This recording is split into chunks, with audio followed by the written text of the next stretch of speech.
If you're aiming to get up to speed, like right now, on a really ambitious plan for energy and water, well, you've landed in the perfect spot. Hmm. We're doing a deep dive today into this huge roadmap. It's not just tackling a massive energy crisis, but also looking at solving a water shortage issue too. Yeah, and doing it all while shifting the whole economy to, believe it or not, 100% renewables. It's a huge goal, and some of the ways they plan to do it are, well, pretty surprising and actually quite positive. Definitely. So the source for today's discussion is this specific document. Energy Transition Roadmap towards 100% renewable energy and role of storage technologies for Pakistan by 2050. Quite a title. It is. In this study, it really aimed high. The goal was to lay out a super detailed, like hour-by-hour plan for Pakistan. Hour by hour. Wow. Yeah, to meet all its energy needs, that's electricity, desalination for water, and industrial gas, completely from renewable sources by 2050. And the context here is key, right? Why this massive push? The situation sounds pretty urgent. Oh, absolutely urgent. When this study was done, Pakistan was the sixth most populous country, and its energy system, almost entirely built on fossil fuels that are, frankly, running out. How much are we talking? Like oil and gas were making up around 63% of their total energy supply. 63%. And running out fast, you said. That's the kicker. Their own natural gas reserves. They're depleting so quickly. The projections were that only about 25 to 30% would be left by 2027 or 2028. Yikes. That's not just an energy problem, that's an economic cliff edge. Exactly. And it wasn't some future issue either. The country was already dealing with huge electricity shortages. Right. How big was the gap?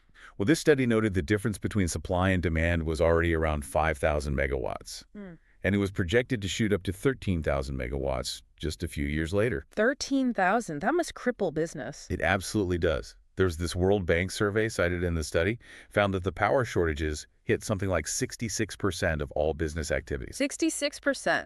Yeah. And get this, the study actually states that the economic damage from the electricity shortage was worse than the impact of terrorism. Wow. That really puts it into perspective. It's fundamental. Totally foundational. Okay, so desperate times. Let's pivot to the solution. You'd think in that kind of crisis, going 100% renewable would be way too expensive, right? Like, can a country facing this actually afford it? That's the central question, and the study's main conclusion is, well, pretty striking. It found that shifting to 100% renewables isn't just feasible, it's actually the least cost option for Pakistan. Wait, hang on. Least cost. Not just like comparable, but cheaper. Definitely cheaper, significantly so. Yeah. We're looking at the levelized cost of electricity, the LCOE. The total cost over the lifetime of a power source. Right. So what are the numbers? The drop is really dramatic. The study projects the LCOE for the power-only scenario falls from about 106.6 US dollars per megawatt hour back in 2015. Okay, that's the old fossil fuel baseline. Exactly. It drops down to a projected $46.2 per megawatt hour in 2050. That's more than half, a 56 or 57% reduction. Precisely. It's a massive saving. That's the economic driver making this whole thing possible. Okay, let's unpack that. 56% cheaper. What's the magic ingredient? Which renewable tech is doing the heavy lifting here? It really comes down to geography. Pakistan sits right in the global Sun Belt. Ah, makes sense. Lots of sunshine. Tons of it. We're talking 1,500 to 3,000 sunshine hours a year. So solar PV photovoltaicus, that's the absolute king here. Dominant, you mean? Overwhelmingly dominant. Yeah. By 2050, solar PV is projected to be something like 92.7% of the installed capacity in one scenario. 93% nearly. And even higher, 96.6% in the integrated scenario that includes water and gas too. Wow. Yeah. Wind power plays a role mostly down in the coastal areas, Sindh and Baluchistan. And hydro is in the mix too. But honestly, This is fundamentally a solar-powered future grid they're modeling. Okay, but that raises a big flag, doesn't it? For you listening and for us. If you're like 96% solar, what happens when it's cloudy for a week?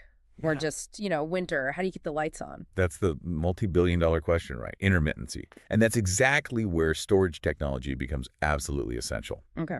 The study points out that traditional big pumped hydro storage, PHS, isn't really an option there. Maybe geography, maybe cost, maybe planning issues. So the model relies on two other key storage types. Which are? Batteries and, interestingly, gas storage. Okay, batteries and gas. Let's break that down. They must do different jobs, right? Short-term versus long-term. Exactly. Batteries are your daily workhorses. The modeling shows they're the cheapest way to handle that short-term day-to-night shift. So soaking up daytime solar power for the evening. Precisely. And they're huge in terms of actual output. By 2050, batteries are delivering something like 69% of the total stored energy back to the grid in the power scenario. Yeah. They smooth out those daily peaks and troughs. 69% of the output. Okay. So if batteries do the daily heavy lifting, what's the gas storage for? Storing summer sun for winter, that kind of thing. That's exactly its role. Seasonal or even interseasonal storage. It uses a process called power to gas, or PTG. Power to gas. How does that work, basically? Well, when you have huge amounts of surplus renewable electricity, more than the batteries can even handle, the PTG system uses that extra power to create hydrogen, usually through electrolysis. Right. Then that hydrogen can be converted into synthetic natural gas, SNG, which you can then store, underground in depleted gas fields or salt caverns, just like regular natural gas. So you're literally turning sunshine into storable gas fuel. Pretty much, yeah.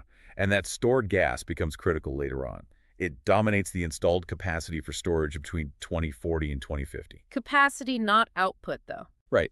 Its actual energy output back to the grid is pretty small, maybe 3% of total electricity demand by 2050. But having that massive capacity acts like a huge strategic reserve, the ultimate backup for those rare extended periods when solar and wind might be low across large areas. It's essential for reliability when you get to such high renewable levels. Okay, that makes sense. Batteries for the daily grind, gas for the long-term security blanket. Now, you mentioned earlier this wasn't just about energy. This study tackles water scarcity, too. It does, and this is where it gets really interesting how integrated the thinking is. Pakistan is facing a serious water crisis. It's heading towards official water scarcity levels. How bad is it? The projections were that demand would outstrip supply by about 100 billion cubic meters by 2025. That's a huge shortfall. 100 billion. Wow. So the roadmap uses all that cheap surplus renewable electricity to power desalination plants, specifically seawater reverse osmosis, SWRO. Okay, using renewables to make fresh water. How much water are we talking about by 2050? The integrated plan projects meeting a clean water demand of 280 billion cubic meters by 2050 through this SWRO desalination. It's a massive scale-up. 280 billion cubic meters. That sounds incredibly energy-intensive and expensive. Does adding desalination wipe out those big electricity cost savings we talked about? You'd think so, wouldn't you? But remarkably, no. The levelized cost of water, the LCAW, is also projected to fall. Not as dramatically as electricity, but it still goes down. Really? How much? It drops from about 0.84 US dollars per cubic meter in 2015 to around $0.62 per cubic meter in 2050. So still becoming more affordable. Okay, cheaper water too. Now, normally you assume the big cost in desalination is just the raw electricity needed, right? Pushing water through membranes. That's the common assumption. But here's a really counterintuitive finding from this study. While the desalination process is energy intensive, the single biggest cost driver projected for the desalination sector by 2050 isn't the energy itself. No. What is it then? It's actually water transportation.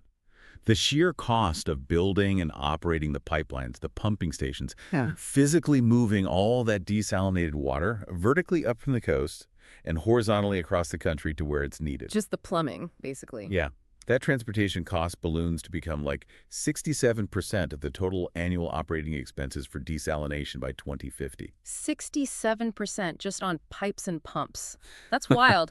That's a really important detail for you, the listener, to remember the infrastructure challenge goes way beyond just the power plants. Absolutely. It's a system-wide transformation. Taking a slightly wider view now, does this massive shift get Pakistan aligned with, say, international climate goals? It does. The plan is designed to achieve net zero CO2 emissions by 2050, which puts it right in line with the Paris Agreement targets. Good. And one last detail, this study looked at Pakistan regionally, right? North and south. What did that show? Yeah, that was insightful. It highlighted how crucial interconnection is. Generally, Pakistan North has better renewable resources, more sun in some areas, more hydro potential up in the mountains. Okay. So even though the North has its own significant energy needs, the modeling shows it becomes a net exporter of electricity. Exporting power where? Through the South. Exactly. To help balance the grid in Pakistan's south, They which has maybe slightly less abundant resources, but major population and industrial centers, it shows you can't just look at resources in isolation. You need that national grid interconnectivity to make 100% renewables work smoothly and reliably. Right. Sharing the load, essentially. Precisely. It makes the whole system more resilient. Okay, let's try and wrap this up. Key takeaways. Sure. I think the big headlines are: One, this detailed study shows 100% renewables isn't just a green dream for Pakistan. It's actually the cheapest economic path forward. Two, solar PV is the absolute cornerstone technology. Three, you need storage batteries for the daily cycles, power to gas for that long-term seasonal security. And four, this isn't just an energy plan, it's an integrated solution tackling the water crisis too. So for you listening, the message seems pretty clear. The tech is there, the economics actually work better than the current system. That LCOE drop is huge.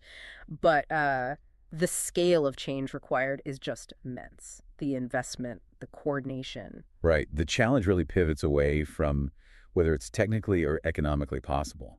The study says yes to both. So the question becomes political will, yeah, implementation. Exactly. Which leads to the provocative thought, maybe. Hmm. The path is mapped out, it saves money, it solves multiple crises. Mm. So what's the biggest real hurdle? Is it the kind of things mentioned generally in the study? Governance issues, getting political agreement, cutting through bureaucracy? How Mhm. fast does the political reality have to catch up with this, well, pretty compelling economic and technical logic if Pakistan wants to hit this 2050 target? A crucial question, and one many countries face. That's a great place to leave it. Thanks for guiding us through the findings of the Energy Transition Roadmap towards 100% renewable energy and role of storage technologies for Pakistan by 2050. My pleasure.